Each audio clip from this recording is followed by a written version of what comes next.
Boa noite, gente. Bom dia, boa tarde, independente aí do horário que você está ouvindo a gente. Bem-vindo ao 4º episódio do IPCast. É um espaço dedicado a novidades e debates sobre inovação em governança, Web3 e Startup Societies. Olá, meus queridos co-hosts. E é muito interessante abrir esse episódio. 3 foi suficiente para a gente já gerar certa polêmica e opiniões controversas. E eu acho interessante que desde a minha, pessoalmente, assim, desde a faculdade, eu participava do grupo de direitos humanos, né? Então, obviamente, até falando isso hoje, já penso, era de esquerda. A minha família me achava de esquerda, sempre brigava comigo, a gente brigava porque eu era de esquerda na cabeça deles. E no grupo de direitos humanos brigavam comigo porque eu era de direita. E eu acho que ter tido essa experiência foi muito interessante, porque mostra que se a pessoa ela sai um pouco, tem um pouco um pensamento crítico, amo meus amigos e amo minha família, mas se a pessoa tem um pensamento crítico que às vezes vai contra algumas posições esperadas de um lado ou outro do espectro político, automaticamente jogam para o outro lado do espectro político. E isso também está acontecendo em um outro ângulo, quando a gente vê sobre tecnologia e conservadorismo, por exemplo.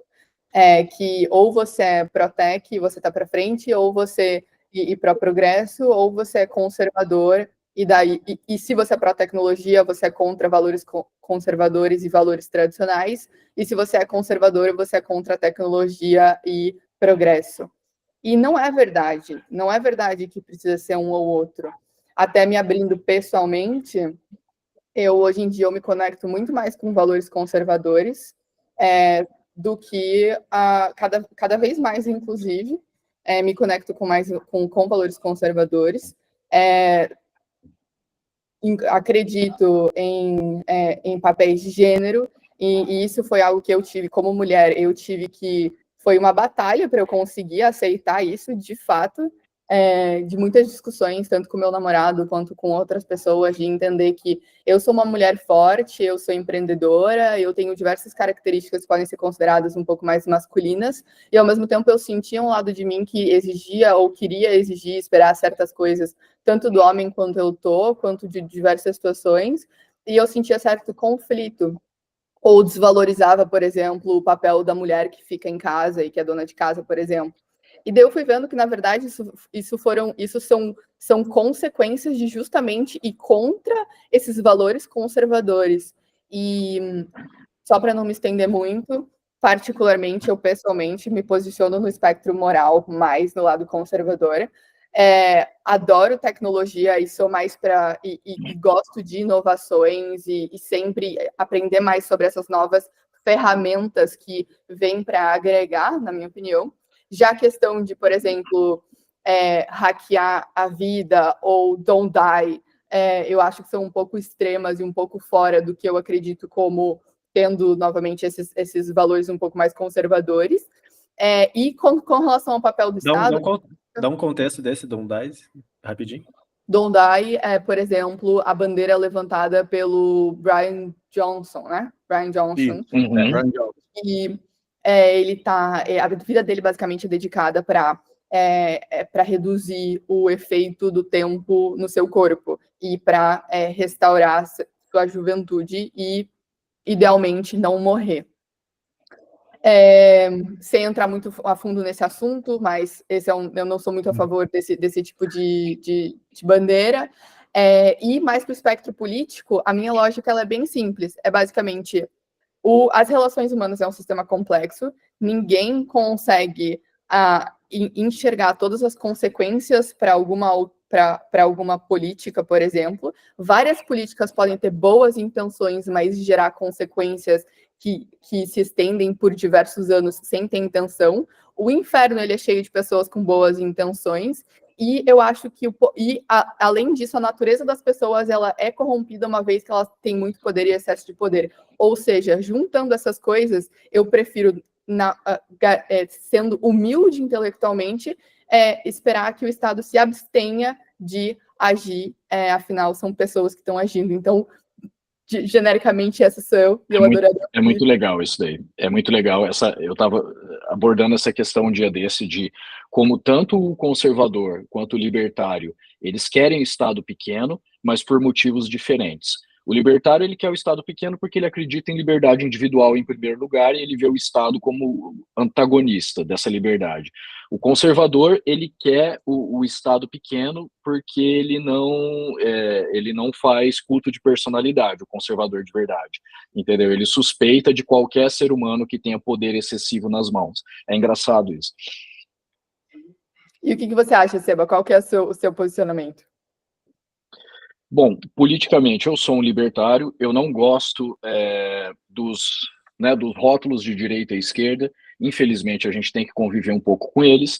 Eu sendo um libertário, eu acredito em liberdade individual em primeiro lugar. Os 3 aspectos dessa liberdade individual são autonomia, vida e a possibilidade de propriedade privada. Então, eu acredito que um espectro melhor é pró-indivíduo, pró-Estado. A gente se identifica um pouco mais do que com o que se chamaria direita, pelo fato do libertário ter esse foco em propriedade privada. Não existe liberdade individual sem a possibilidade de liberdade privada. Inclusive o David Friedman, ele tem aquele livro, né, o Machinery of Freedom. O que é o Machinery of Freedom? São as instituições da propriedade privada. Então, eu acredito em poder para o indivíduo, Estado o menor possível. E aí, o que embasa filosoficamente isso? Primeiro, saber que a liberdade individual ela é um direito natural, ela não é algo que te é concedido pelo Estado. Todo mundo nasce livre e aí pode eventualmente perder essa liberdade. Porque existe esse risco, nós criamos instituições. Então, eu sou um justnaturalista. Eu acho que existe uma moral absoluta e existem direitos naturais, e toda a lei e toda a instituição humana, ela tem que existir para preservar isso. Ela tem que estar ancorada numa moralidade fundamental, e ela tem que existir para preservar um direito que é inato. Saiu disso, nenhuma lei tem motivo de existir, tipo, ela é uma coisa arbitrária criada, bem como qualquer instituição humana também não tem motivo de existir. Assim, como eu falei, eu acredito numa moralidade absoluta, eu sou um agnóstico, eu não acho que a existência dessa moralidade absoluta está necessariamente ligada à existência de um Deus ou deuses. E aí, dada essa questão da moralidade, eu acho importante o seguinte: a moralidade é algo que precisa ser estudado. É como uma língua estrangeira. Você pode adivinhar uma palavra ou outra, mas, de modo geral, precisa ser estudado. E é por isso que as pessoas associam tanto moralidade com religião, porque, historicamente, a grande escola da moralidade foi a religião institucionalizada. Mas não necessariamente toda moralidade ela é religiosa. Né? O que orienta a minha moralidade é a filosofia estoica e a filosofia objetivista da Ayn Rand, que pode ser resumida como auto-interesse racional. Eu sou extremamente pró-tech, eu acho que todas essas mudanças radicais, IA, interface direta com o computador, vida eterna biológica, né, que é o graal do movimento de longevidade, aí que o Brian Johnson é um dos expoentes. Para mim, isso é o ápice humano e o nosso destino. Então, eu não tenho nenhum mal-estar com isso. Acho que é o futuro, é a direção que nós temos que ir. E esse futuro, ele chegará de qualquer forma. Se a gente postergar ele, mais pessoas vão morrer no caminho desnecessariamente. Então, assim, de novo, eu não gosto de direita e esquerda, a gente se identifica um pouco mais com a direita pela questão da propriedade intelectual, mas enquanto libertário, eu acredito na liberdade como um direito inato e como uma virtude que também precisa ser exercida. Legal, a gente pode marcar, combinar isso. Vote em mim. Sim, eu esqueci. O meu background hoje é a educação dos filhos de Clovis, que foi o primeiro rei dos francos. Foi pintado pelo Lawrence Alma-Tadema, que é um pintor holandês ali do final do século XVIII, início do XIX, que era membro da Irmandade dos Pré-Rafaelitas. Little bit of trivia, todo episódio. Legal. E por que você escolheu esse fundo aí para hoje? Porque eu adoro essa pintura. Eu adoro toda a irmandade dos pré-rafaelitas. Eles são muito bons. Então, tem o William Waterhouse, tem o Alma Tadima, e outros. Eles todos pintaram ali, né? Ali na virada do século XVIII para o XIX. Eles voltaram para temas medievais. Então, tem várias ilustrações das lendas arturianas, de cenas religiosas, e o estilo em particular eu acho muito interessante. Legal, uma pintura bem linda. Eu saio do caminho. Sobre longevidade, a gente precisa marcar um episódio para falar sobre isso. Seria muito legal. Olha, podia, só sobre isso, hein? Só sobre isso. Jean, quer falar sobre você, ou Ari? Claro. Acho que é legal até trazer o contexto, né? Que a gente começou a publicar, isso já estava bem evidente que ia acontecer quando você toca em assuntos de inovação, e agora inovação com política, né? Inovação assim, tipo de fronteira, né? Tipo, longevidade, né? Que tipo, causa bastante reação, né? Emocional, vamos dizer assim também, irracional. E aí, com política, todo mundo já tem, né, enraizado, já faz parte da identidade das pessoas, o posicionamento político delas, isso é muito forte. Então, quando você publica algo, e aí, no formato de rede social, fora de contexto, né, um clipe e tal, e aquilo ali vai contra a visão, né, de mundo dela, visão política e tal, e a pessoa não está disposta, né, a explorar mais, ou entender o que está por trás daquela frase, daquela ideia, ela se sente ofendida pessoalmente, né? Você tá diretamente atacada, né? Ela está sentindo a própria identidade sendo atacada, né? Então não tem nada mais profundo que isso. Então é natural que isso aconteça, e a gente já sabe que vai acontecer, né? Do meu lado de posicionamento político, né, eu também sempre me considerei um libertário, mesmo antes de conhecer a escola libertária. Quando eu conheci, eu fiquei até espantado, falei, caramba, né, existe isso? Porque, enfim, todo o processo educacional você nem ouve falar sobre o tema, que é um negócio surreal. Você estuda comunismo, você estuda Adam Smith, e você não estuda a escola austríaca, nem menciona, né? Ou, né, a não ser que estude tipo Minsber, né? Filosofia, como assim, o Ariel, por exemplo, que daí tem acesso a esse tipo de...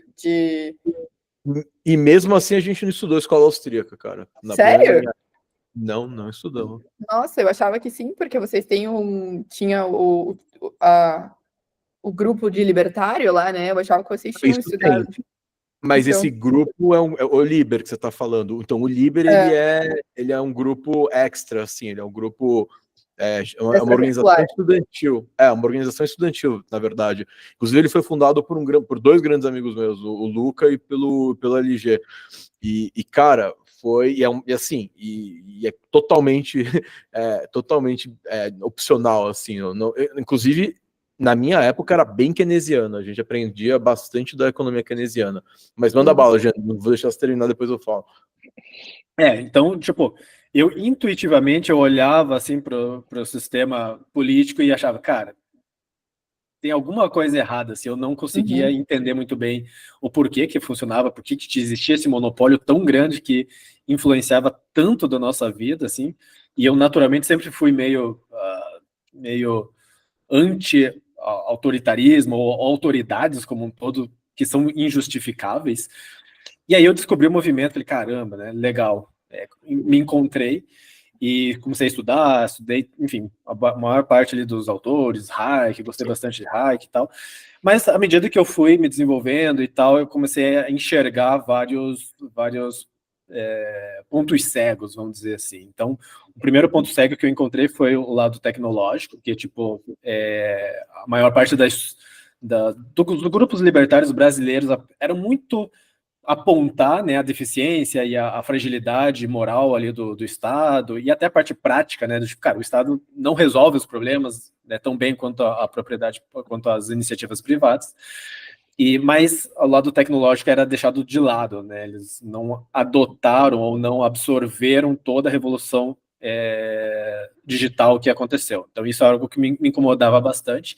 E do lado filosófico também eu via algumas lacunas, por exemplo, propriedade privada, né? Então, eu acho que os libertários esticam demais beleza, né? Você é dono do seu corpo e daquilo que você produz. Mas quando você expande isso para terras, aí já é um campo muito cinzento, que é tipo, tá, como que você define que aquele pedaço de terra é seu? É tipo, você chegou antes, você criou uma cerca em volta, você carpiu, mas tem que ser produtivo, se eu colocar uma semente já é... Tipo, e aí você coloca vários libertários em salas isoladas e faz essa pergunta, cada um vai chegar com uma resposta. Então, a lógica hoppeana, tudo aquilo, né, que você consegue, de forma racional, chegar na conclusão do que é uma propriedade privada, falando em terra, para mim, estica demais. Assim, para mim, não é óbvio.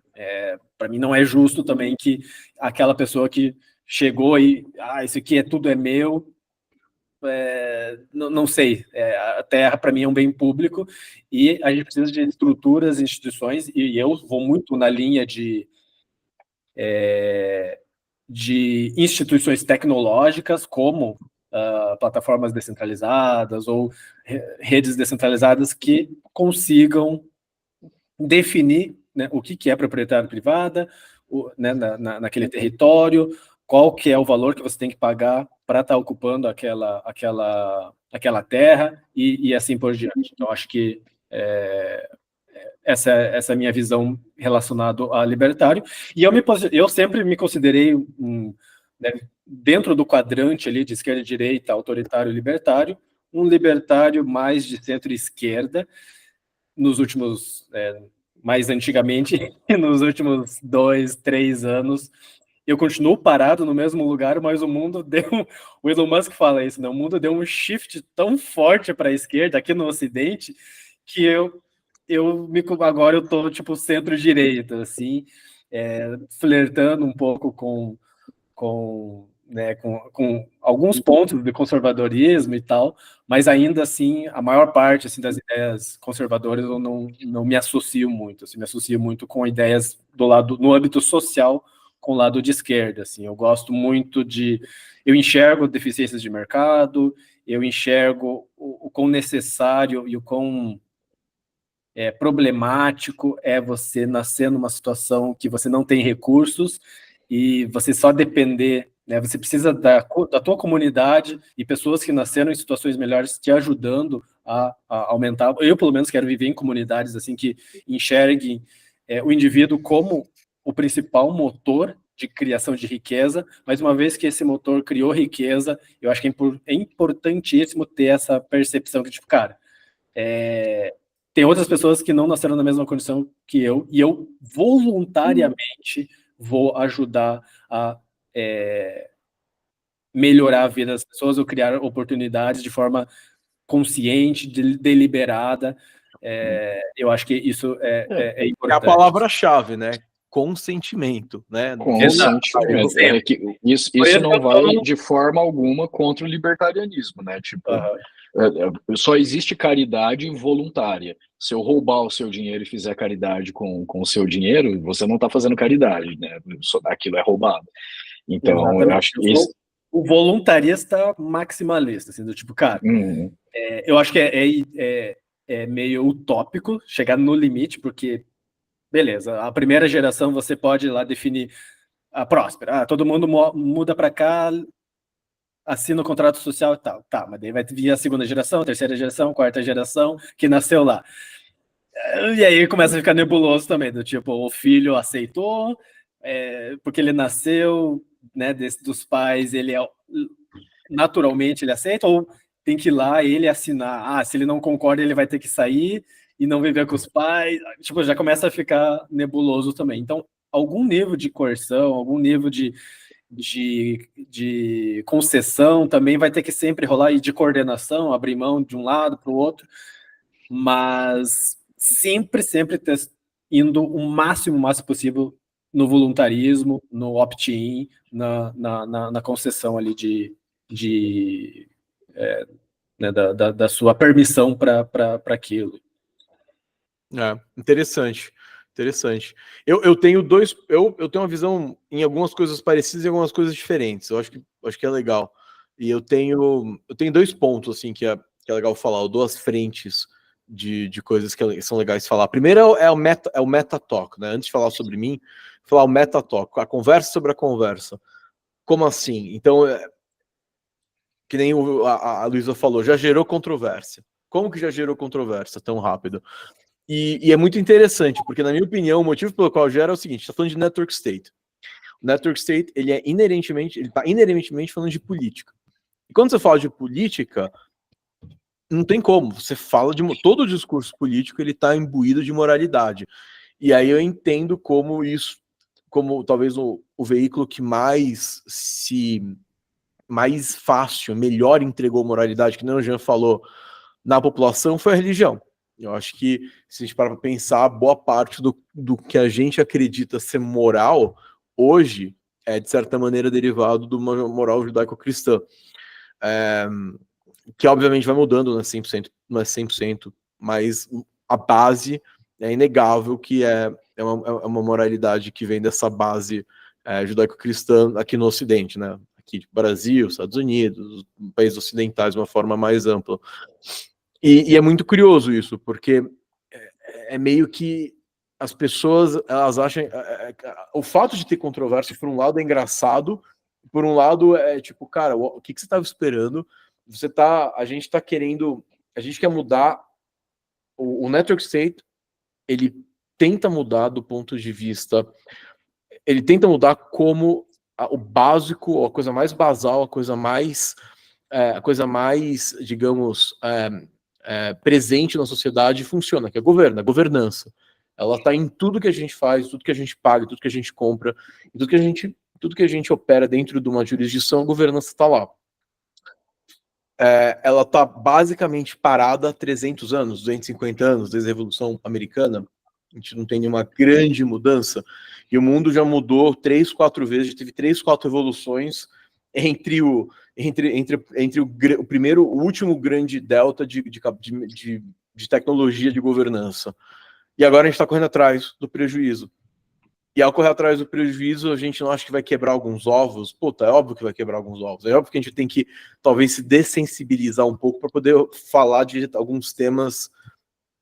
Não sei se a palavra nem é controversa, mas de alguns temas como, sim, política, sim, moral, sim, religião, porque isso está, de novo, envolvido no moral. E isso sim tem a ver com tecnologia, porque tecnologia nada mais é do que fazer mais com menos. Por que tem um país, pega a Coreia do Sul e Coreia do Norte, por que tem um país que gera infinitamente mais do que o outro? Você vê a foto de noite, um país está tudo iluminado e outro está escuro. É o mesmo povo, a mesma demografia, a mesma geografia muito parecida. Cara, o que muda? É a governança, o conjunto de leis. E o conjunto de leis, e um dos grandes inovações do Network State é ter a inovação moral, você conseguir inovar no nível moral. Em vez de você, que nem uma startup, inova uma inovação de business, de negócio, ou de modelo de negócio, ou distribuição, ou produto, o Network State, ele propõe algo parecido, a mesma pegada marginalista, né? Ou seja, eu vou melhorar um pouquinho, aí o outro cara vai dar copy-paste, vai mudar um outro negocinho, e assim a gente vai testando várias coisas em paralelo, e umas vão dar certo, outras não vão. É aplicar a mentalidade de startup para governança, para startup societies, para novos países que estão surgindo. A gente tem que falar de moralidade, a gente tem que falar de política, isso tem que ser um assunto que tem que ser dessensibilizado, a gente tem que conseguir conversar. O motivo pelo qual isso é tão sensibilizado, polarizante, é o momento político que a gente vive, que se cristalizaram 2 opiniões muito fortes políticas, e ou você é de uma tribo ou você é de outra, e eu mesmo, já fazendo um bom segue para mim, eu não me identifico em nenhuma das duas. Eu acho que, na verdade, falar em direita e esquerda nesse momento do tempo... Isentão. Não é não.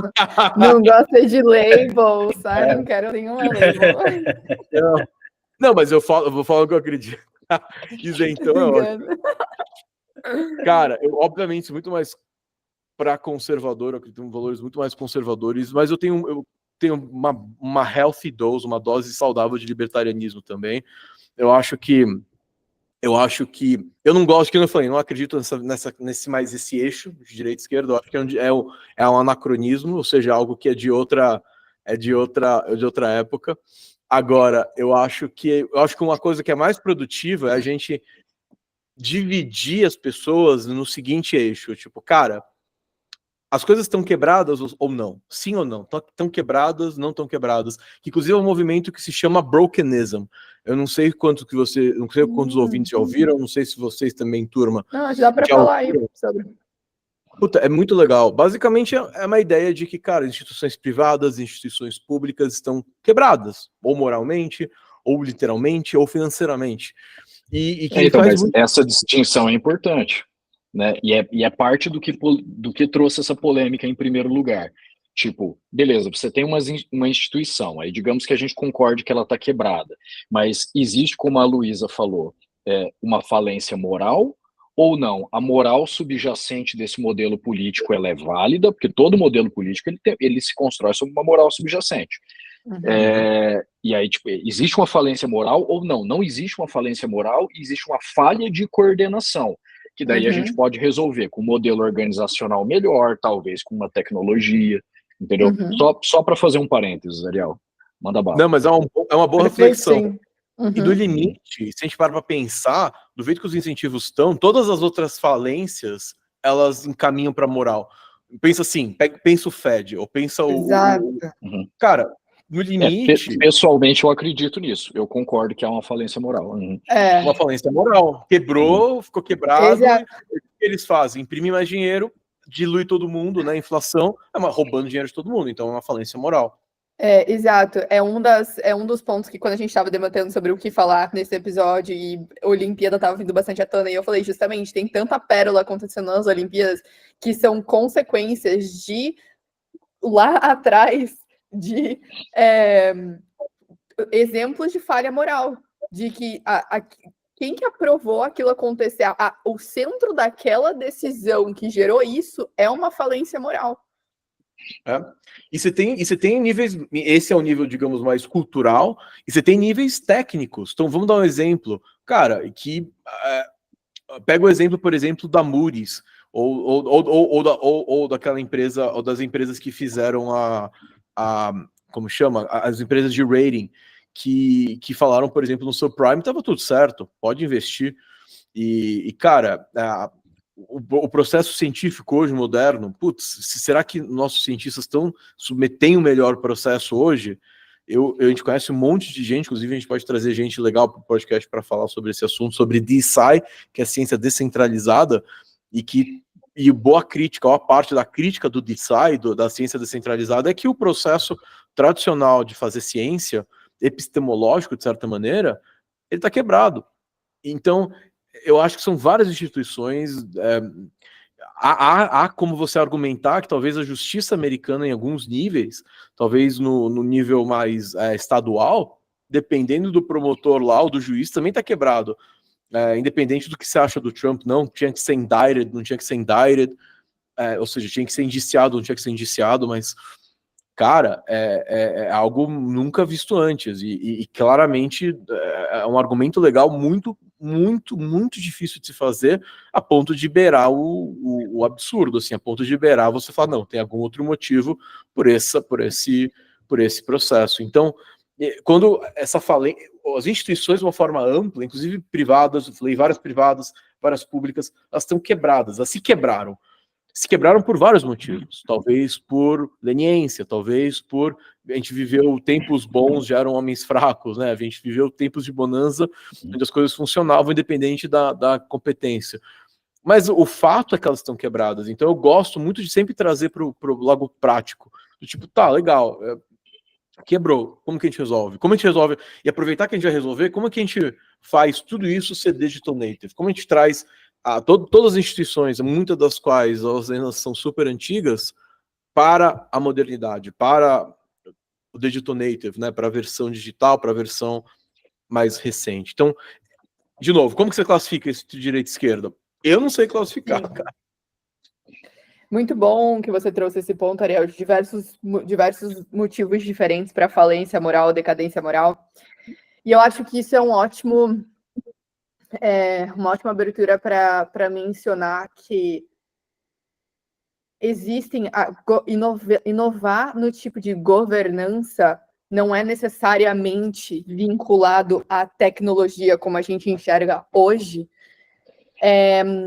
Como, por exemplo, aconteceu o Estado de Israel, foi uma inovação de governança e foi decorrente da comunidade judaica identificar um ponto de falência moral no mundo ocidental, que precisava de uma saída, eles precisavam arranjar uma solução para aquilo. E eu acho que é muito difícil, esse é um tema que ele é tão extremo, que é muito difícil alguém discordar que é uma decadência moral, caçar um povo ou ser injusto com um povo específico por causa da sua religião ou por causa do seu sangue, no caso. E o que aconteceu até no livro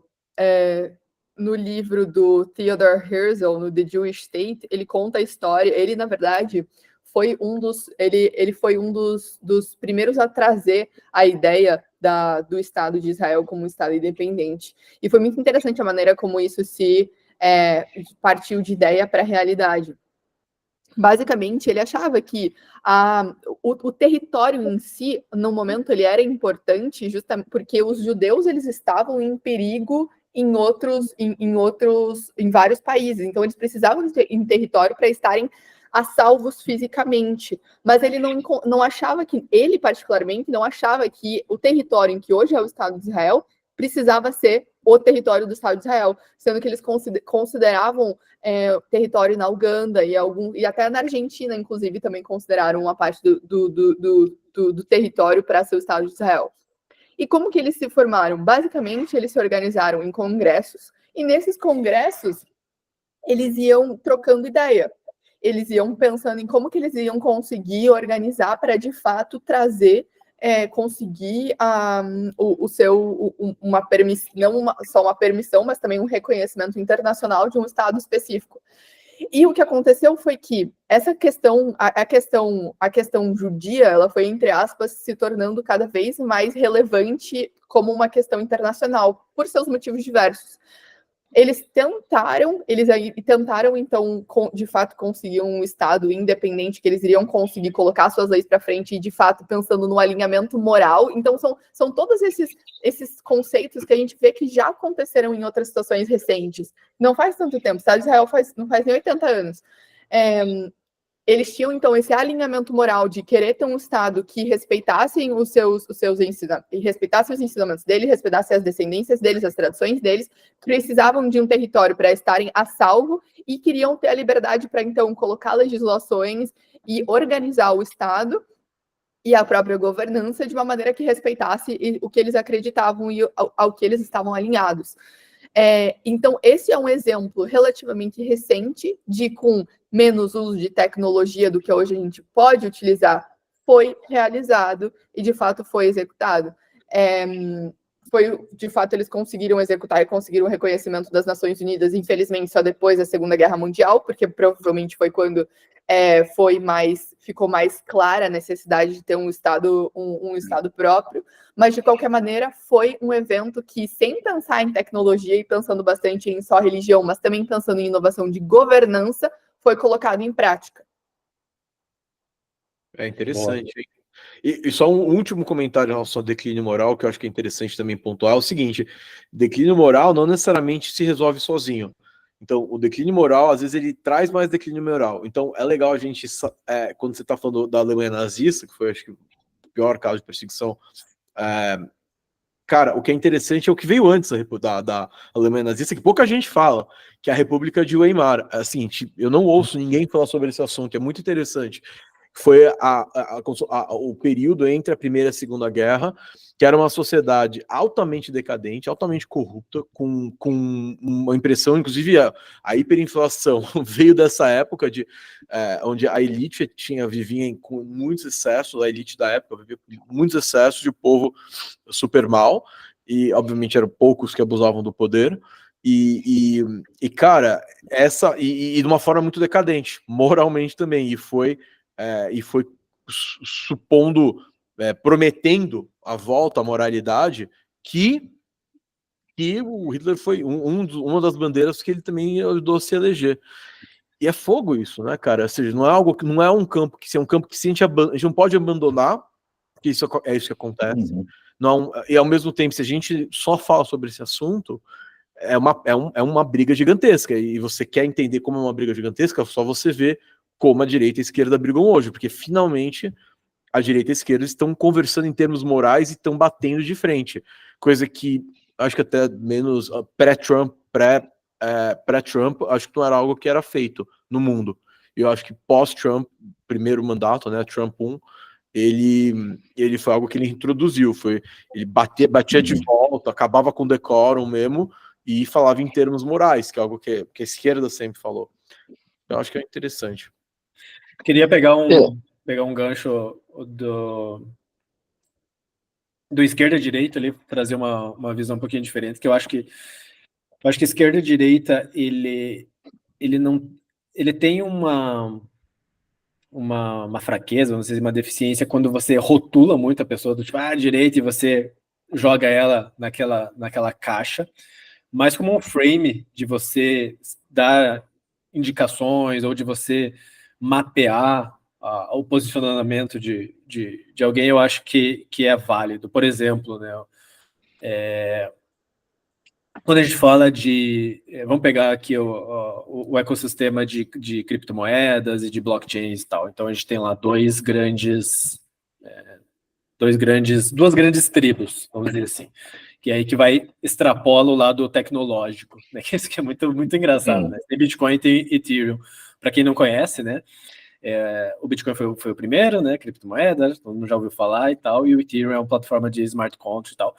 E naturalmente parece que houve essa fragmentação de direita e esquerda. Então, o Bitcoin hoje, ele tem valores, ou eles têm características mais à direita, então, soberania, individualismo, esse lado, né, que a gente concorda em alguns pontos. E o Ethereum, ele fala mais sobre coletivos, ele fala mais sobre coordenação, ele fala mais sobre bens públicos, como que você financia bens públicos de uma forma mais deliberada e mais proativa que o Bitcoin, embora o Bitcoin também tenha esse problema e precise financiar os programadores que dão manutenção na infraestrutura, que é um bem público. Então, eu acho que entra muito... parece que a sociedade ela sempre vai estar navegando nesses dois polos, assim, sabe? E eu acho que esses dois polos são importantes, aí, lógico, desde que eles contemplem aqueles fundamentos que a gente já conversou, que é voluntarismo, e opt-in, e assim por diante. Mas né, o Balaji traz, né, essa distinção de uma forma bem genial, assim, que ele coloca os libertários mais naquela linha de live and let live, que é tipo, cara, se a gente der liberdade para os indivíduos e deixar eles viverem tudo, né, a gente vai ter progresso e tal. E eu concordo em partes com isso.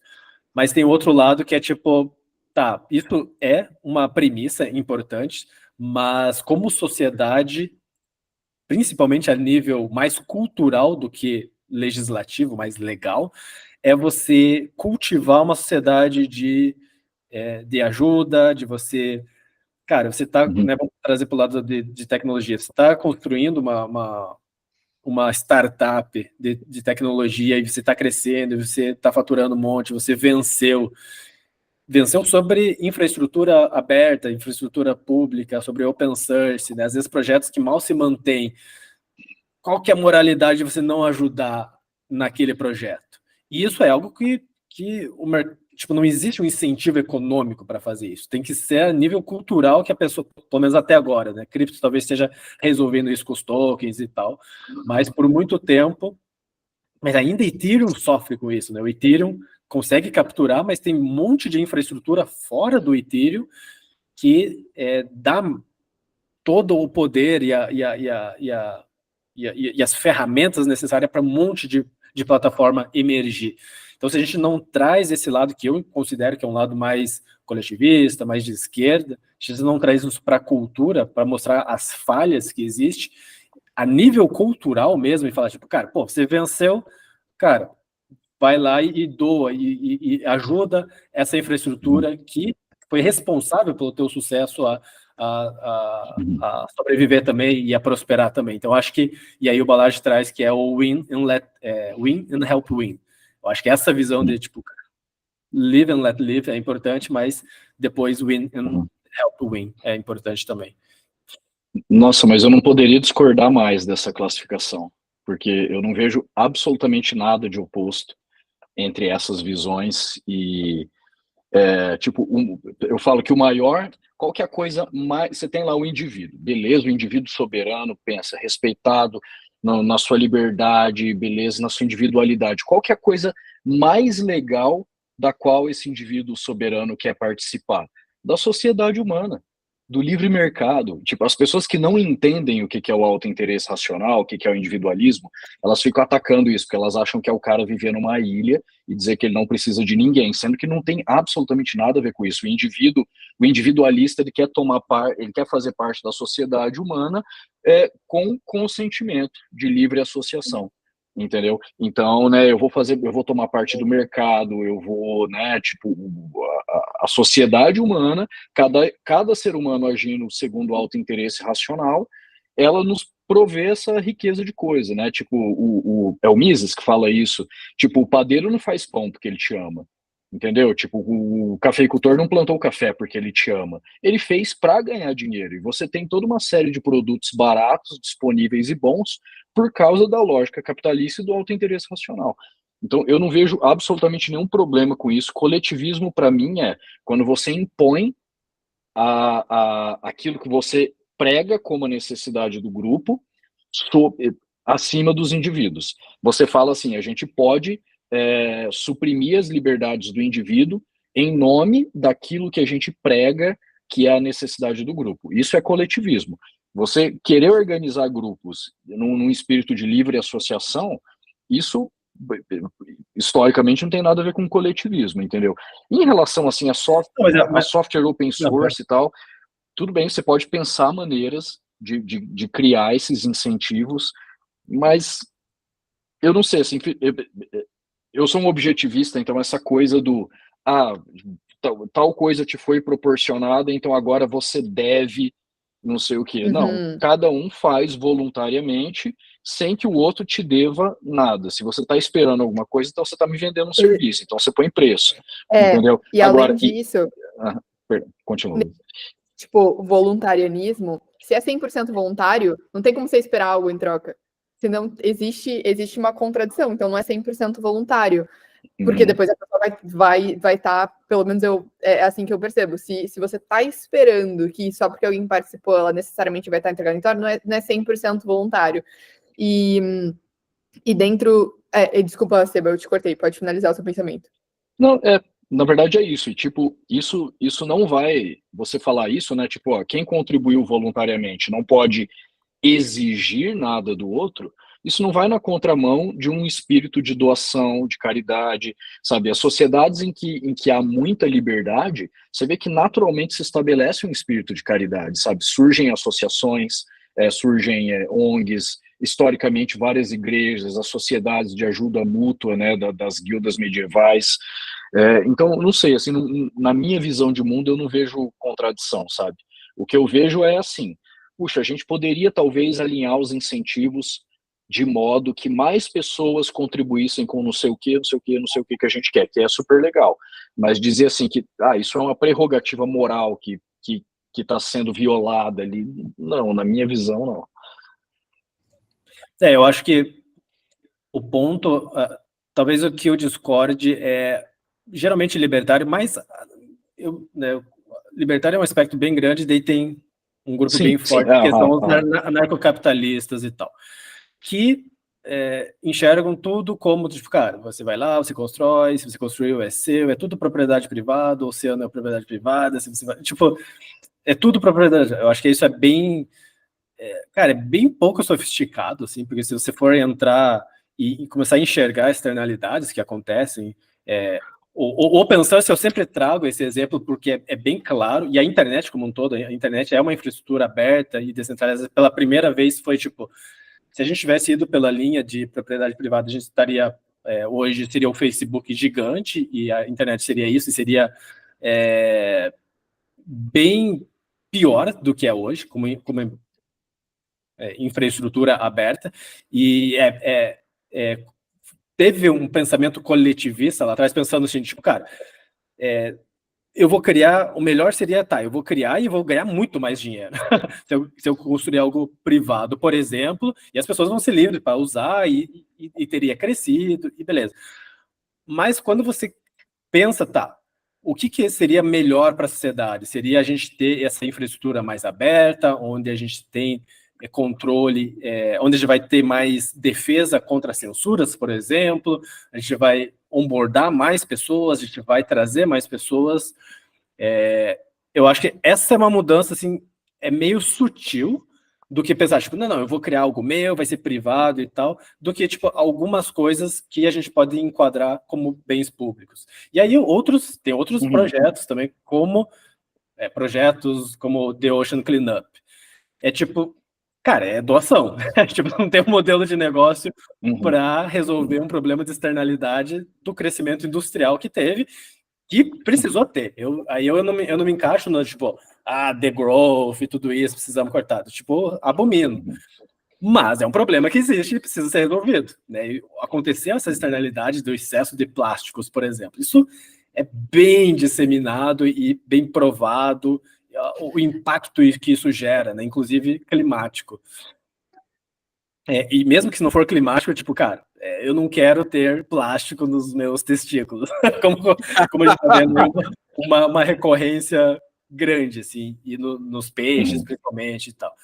Então, tipo, aí é pensado, tipo, cara, se você for esperar uma empresa privada e criar um modelo de negócio para resolver, isso não vai acontecer. Então, a gente precisa criar estruturas que pensando no coletivo, não é no indivíduo, tipo, cara, como que a gente resolve isso como sociedade? A gente não...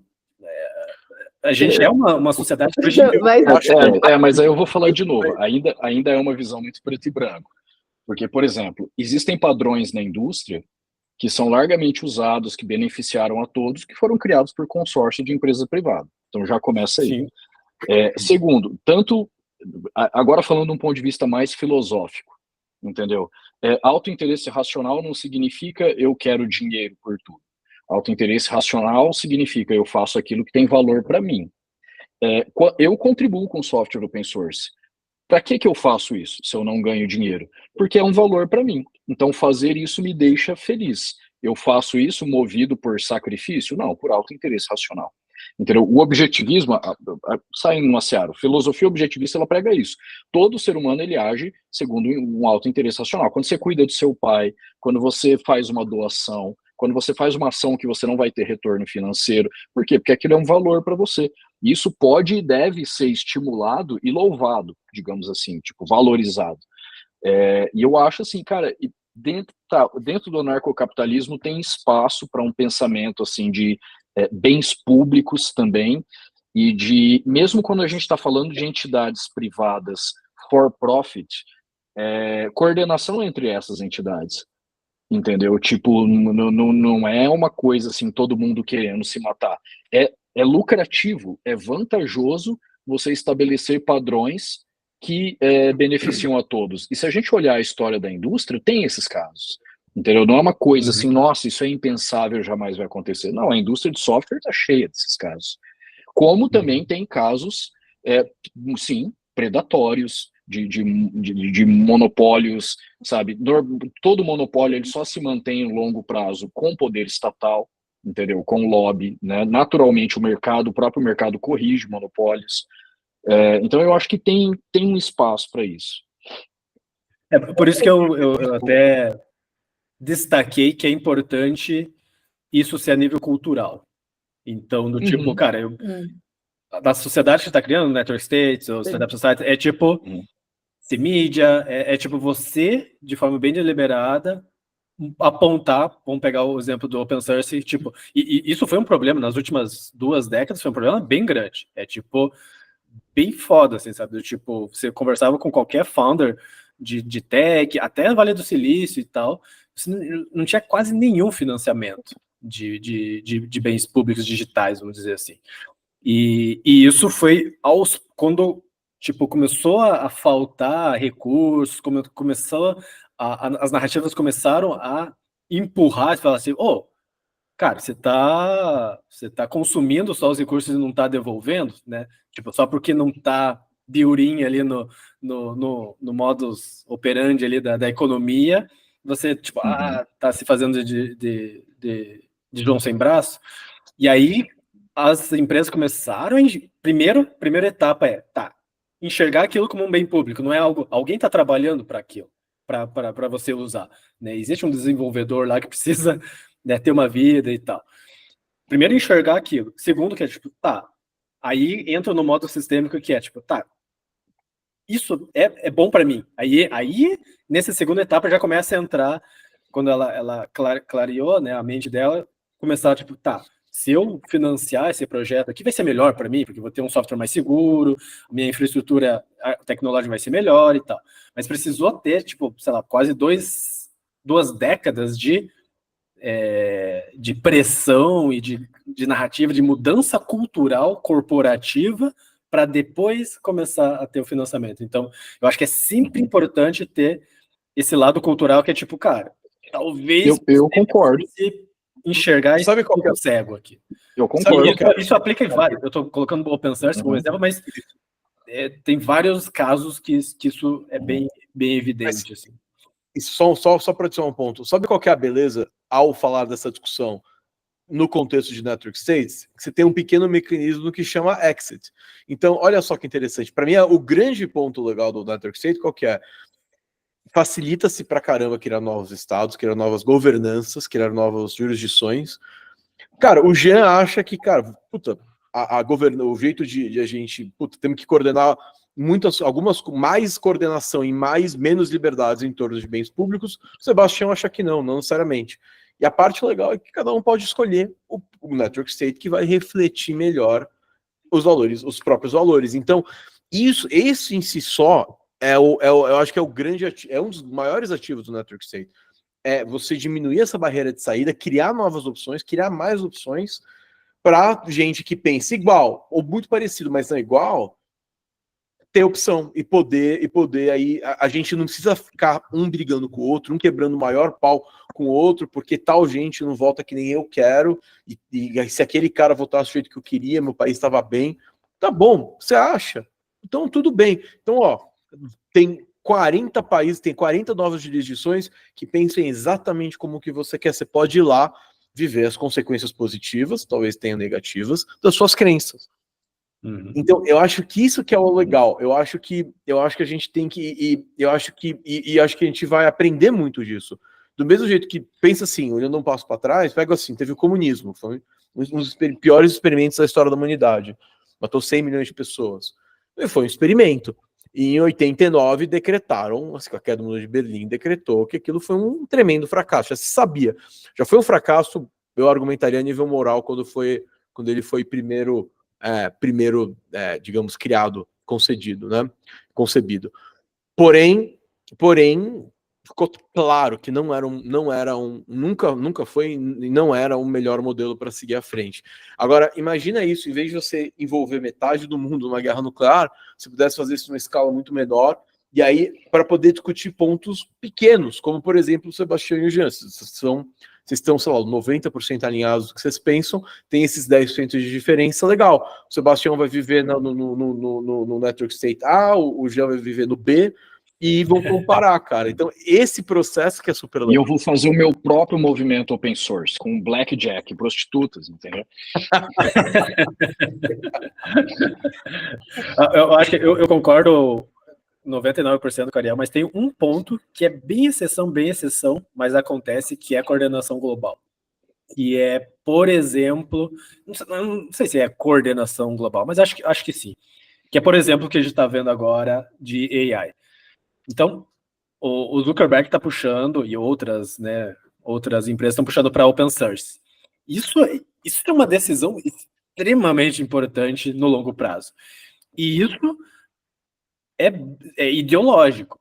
Tipo, parte de uma visão ideológica de mundo, que é tipo, cara, todo mundo tem que ter acesso, e aí decorre para algo do tipo, cara, por que é importante? É por causa de segurança, né? É o contrário do que as pessoas pensam, né? Um modelo fechado não é mais seguro, um modelo aberto é mais seguro, porque todo mundo está atacando e todo mundo está vendo ali as oportunidades de melhoria e tal. E você está distribuindo o poder pelo mundo. Então, isso é algo que foi construído com uma visão assim, do tipo, cara, se eu for numa linha do tipo, não, vou criar fechado e vou otimizar o lucro, então vou... É OpenAI. E eu gosto, e tipo, não tô julgando, assim. Mas desde que exista o outro lado também, que é tipo, cara, não, eu vou...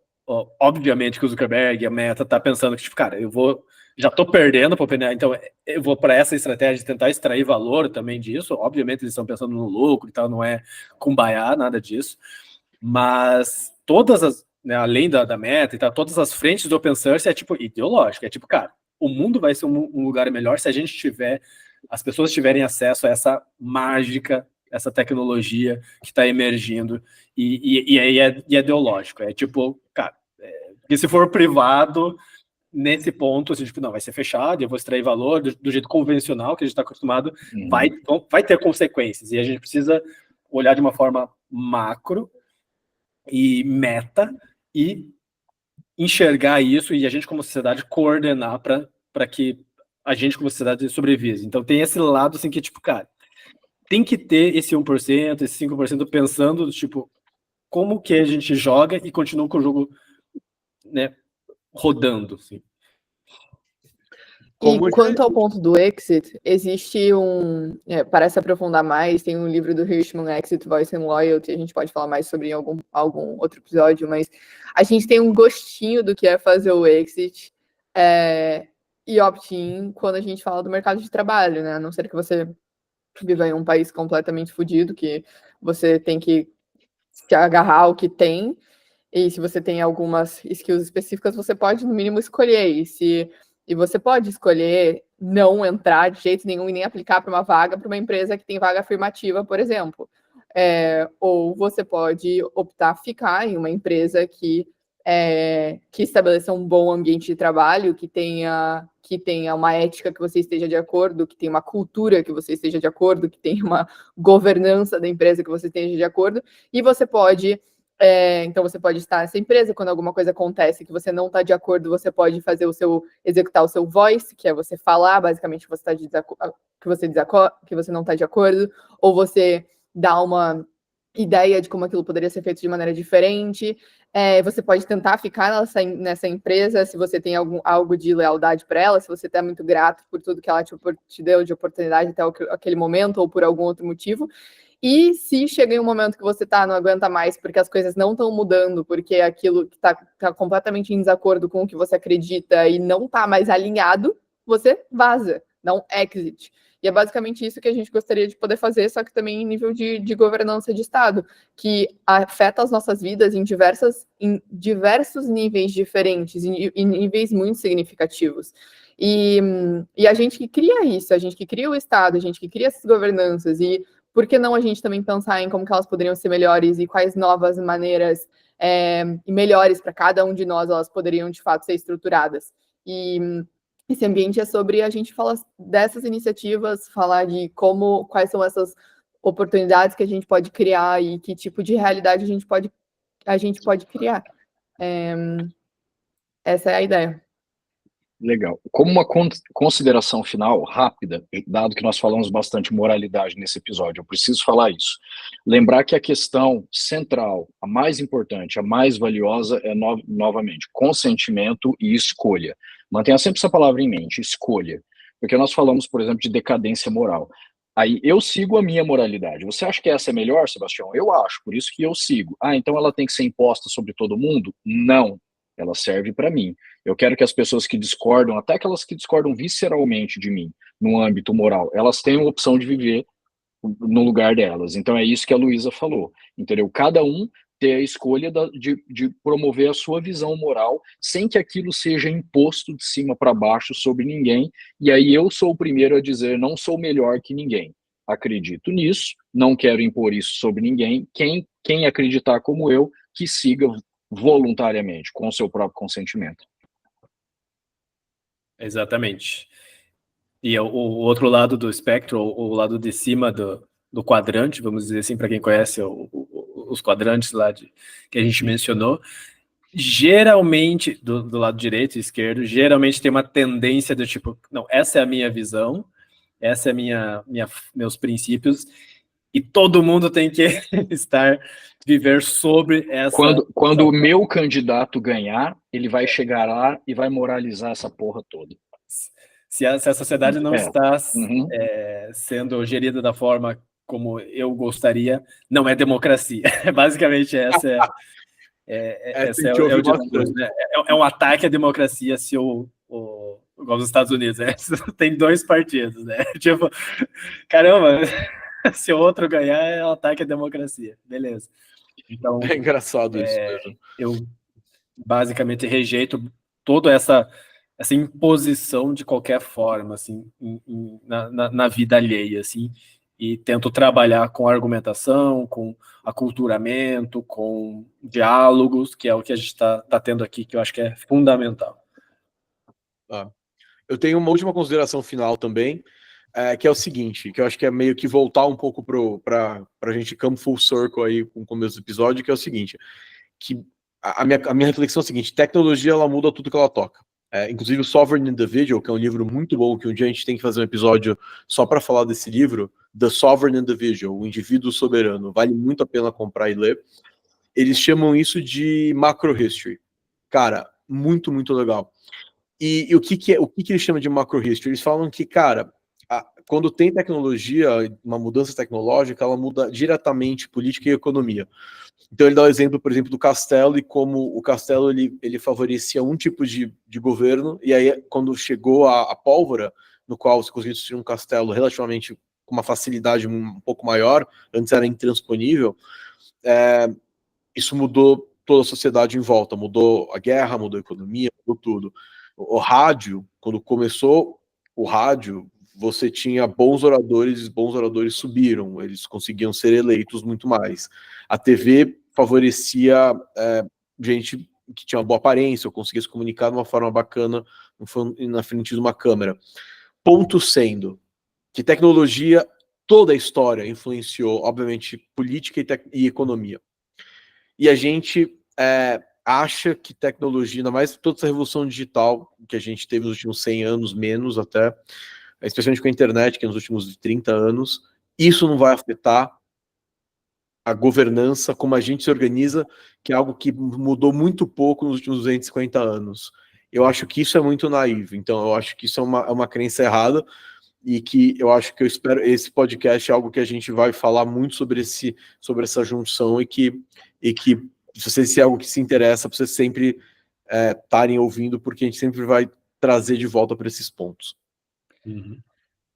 Perfeito. Outro ponto que eu acho bem essencial comentar é que quando a gente fala, a gente vai viver nessa sociedade, e essa pessoa vai viver em outra sociedade, tipo você, o Jean, viver em sociedades diferentes, por exemplo, algo assim, não significa que eles não vão comunicar e trocar ideia entre si, crescer seus pensamentos e evoluir, às vezes querer ir para outro estado e fazer essa movimentação.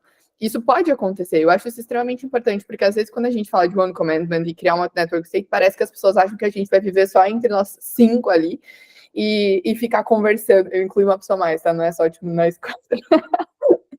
E daí viver só a gente ali, sem trocar ideia com pessoas que pensam diferente e sem evoluir o pensamento. Então, acho que isso é essencial de comentar. E bom, de resto, acho que é bastante importante sempre estar aberto a ouvir, né? A ouvir e entender o ponto do que a outra pessoa tem para trazer antes da gente querer chegar a conclusões. E a gente, do nosso lado, a gente está aberto a diálogos e com pessoas que pensam diferente ou que tem algum ponto que gostaria de debater mais ou que, por algum motivo, acha que a gente está entendendo completamente errado, a gente adoraria receber no nosso podcast e conversar, e a gente não vai sabatinar e bater, a gente vai se abrir para ouvir e ter um diálogo. A gente gosta disso, a gente gosta de conversar com pessoas que discordam da gente, e então é isso, sintam-se à vontade para entrar em contato, apresentar pontos que vocês discordam, e para concluir, força Venezuela. Espero que consigam a derrocada do Maduro. Obrigada por ouvirem. Viva la liberdade, carajo! Viva la libertad, carajo! Liberdade, cara. Falou, Legal, tchau, galera. tchau. Boa noite. Até mais.